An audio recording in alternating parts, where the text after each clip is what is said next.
Bien, alors ici on a un coût de revient de 6,45 €, dont 1,45 € de livraison. On vous donne également un taux de marge de 41% et on vous demande de calculer le prix de vente hors taxe. Alors, deux possibilités, ou bien on calcule la marge et on l'additionne au coût de revient, ou alors on calcule directement le prix de vente. Alors, on va faire les deux solutions.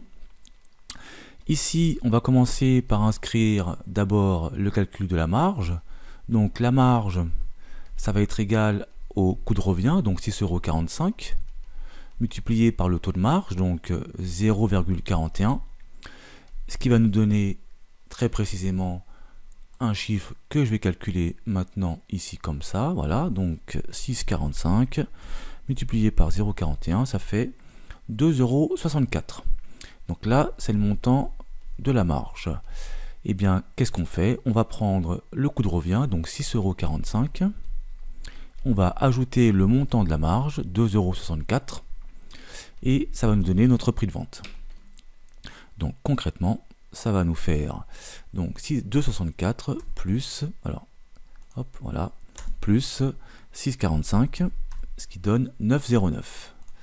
Donc ici, on va avoir un prix de vente hors taxe de 9,09 €, 9,09 €.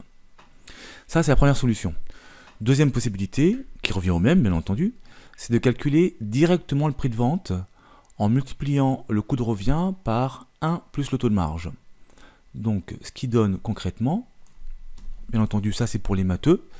Donc, deuxième possibilité, on va prendre directement donc, le coût de revient 6,45 € et on va multiplier par 1 plus le taux, donc 1,41. Et bien entendu, ça nous donne le même résultat. Deuxième partie de l'exercice, un revendeur souhaiterait prendre en charge, vous propose de prendre en charge le transport, la livraison, mais en échange, il souhaiterait une remise de 10%. Et en fait, on vous demande si c'est rentable ou pas pour vous. Alors, pour savoir si c'est rentable, il faut savoir si vous gagnez encore de l'argent ou pas. Alors, le coût de revient va être modifié puisque dans le coût de revient initial de 6,45 €, il y a la livraison. Or ici, le revendeur prendrait en charge la livraison. Donc, votre coût de revient ne serait plus de 6,45 €, mais de 6,45 € moins 1,45, c'est-à-dire 5 €. Ça, c'est le coût de revient, votre nouveau coût de revient. Bien. Donc, en partant de ce principe-là, eh bien, sachant que moi, je souhaiterais bien sûr garder la marge initiale que nous avons calculée tout à l'heure, c'est-à-dire de 2,64 €. Donc, marge initiale, on va mettre 2,64 €. D'accord?